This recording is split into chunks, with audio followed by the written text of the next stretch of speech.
Hello guys, welcome to our new video. Today, I will show you how to change the keyboard language on your phone. First, open the Settings app on your mobile. Scroll down and select System or Additional Settings depending on your device. Tap on Languages Input, then choose Keyboard Input Methods. Select your active keyboard like Gboard and tap on Languages. Tap Add a language, choose your desired language, and enable it.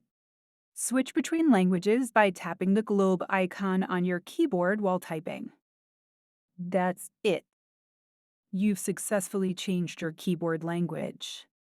If this video helped you, don't forget to subscribe to the channel and like and share the video. Thank you for watching.